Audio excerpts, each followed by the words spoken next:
ವಾಲಿಯ ದಹನ ಸಂಸ್ಕಾರ. ಇತರರು ತನಗಾಗಿ ಶೋಕ ಪಡುವುದರಿಂದ ಅಥವಾ ಪರಿತಾಪ ಪಡೋದರಿಂದ ಸತ್ತವರು ಉತ್ತಮ ಗತಿಯನ್ನು ಹೊಂದೋದಿಲ್ಲ. ಸತ್ತವರಿಗೆ ಅಳಬೇಕು ಎಂಬ ಲೋಕಾಚಾರವನ್ನು ಆಚರಿಸಬೇಕು. ಅದರಂತೆ ನೀವು ಕಣ್ಣೀರನ್ನು ಸುರಿಸಿದ್ದೀರಿ. ಲೋಕದಲ್ಲಿ ವಿಧಿಯೇ ಎಲ್ಲಕ್ಕೂ ಕಾರಣವಾಗಿರುತ್ತದೆ. ಕಾಲ ಸ್ವರೂಪನಾದ ಭಗವಂತನು ಮಾಡಿರುವ ಜನನ ಮರಣದ ರೂಪವಾದ ಕಾಲದ ವ್ಯವಸ್ಥೆಯನ್ನು ಮೀರಿ ನಡೆಯಲು ಯಾರಿಗೂ ಸಾಧ್ಯವಿಲ್ಲ. ಕಾಲವು ಎಂದಿಗೂ ನಾಶವಾಗುವಂತಹದ್ದಲ್ಲ. ಕಾಲನಿಗೆ ಯಾರಲ್ಲೂ ಬಂಧುತ್ವವಿಲ್ಲ, ಯಾರಲ್ಲಿಯೂ ಪಕ್ಷಪಾತವೂ ಇಲ್ಲ. ಬ್ರಹ್ಮಾಂಡವನ್ನೇ ನಿಯಂತ್ರಿಸುವ ಕಾಲನಿಗೆ ಅವನ ಇಚ್ಛಾ ಮಾತ್ರದಿಂದಲೇ ಎಲ್ಲವೂ ನಡೆಯುತ್ತದೆ. ಇದು ಯಾರ ವಶವೂ ಅಲ್ಲ. ಪ್ಲವಕೇಶ್ವರನಾದ ವಾಲಿಯು ಧರ್ಮ, ಅರ್ಥ, ಕಾಮ, ಮೋಕ್ಷಗಳ ಸಾಧನೆಯಿಂದ ಸಾಮ, ದಾನ, ಭೇದ, ದಂಡೋಪಾಯಗಳನ್ನು ಸಮಯೋಚಿತವಾಗಿ ಪ್ರಯೋಗಿಸುತ್ತಾ ಕರ್ಮಫಲಗಳನ್ನು ಪಡ್ಕೊಂಡಿರ್ತಾನೆ. ಮಹಾತ್ಮರಾದ ವಾಲಿಯ ಧರ್ಮಾನುಷ್ಠಾನಗಳನ್ನು ಮಾಡುತ್ತಿದ್ದುದರಿಂದ ಸ್ವರ್ಗವನ್ನು ಜಯಿಸಿದ್ದನು. ವಾಲಿಯು ಹೋಗಿರುವ ಮಾರ್ಗವು ಶ್ರೇಷ್ಠವಾಗಿತ್ತು. ಹೀಗೆ ಶ್ರೀರಾಮನು ಸುಗ್ರೀವನಿಗೆ ವಿನಯದಿಂದ ಹೇಳ್ತಾನೆ. ಪ್ರೇತ ಕಾರ್ಯಗಳನ್ನು ಹೇಗೆ ಮಾಡಬೇಕು ಅಂಥೇಳಿ ತಾರ ಅಂಗದರೊಡನೆ ಸಮಾಲೋಚನೆಯನ್ನು ಮಾಡು.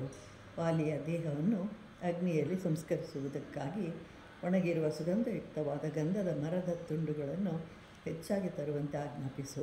ತಂದೆಯ ಮರಣದಿಂದ ಭಯಗೊಂಡಿರುವ ಅಂಗದನನ್ನು ಸಮಾಧಾನ ಮಾಡು. ಈಗ ಕಿಷ್ಕಿಂಧ ಪಟ್ಟಣವು ನಿನ್ನ ಅಧೀನದಲ್ಲಿದೆ. ಆದ್ದರಿಂದ ವಾಲಿಯ ದಹನ ಸಂಸ್ಕಾರಕ್ಕೆ ಬೇಕಾದ ಹೂಮಾಲೆಗಳು, ವಿವಿಧ ವಸ್ತ್ರಗಳು ಇವೆಲ್ಲವನ್ನು ಅಂಗದನು ತರಲಿ.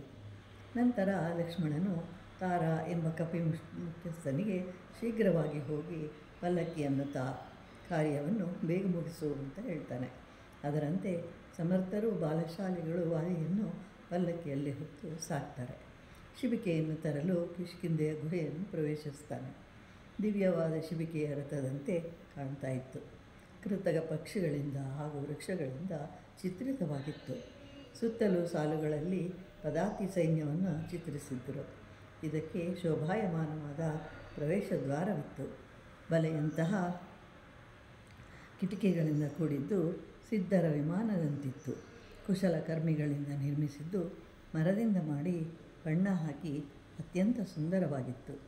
ಶ್ರೇಷ್ಠವಾದ ಆಭರಣಗಳಿಂದಲೂ ಅಲಂಕೃತವಾಗಿತ್ತು.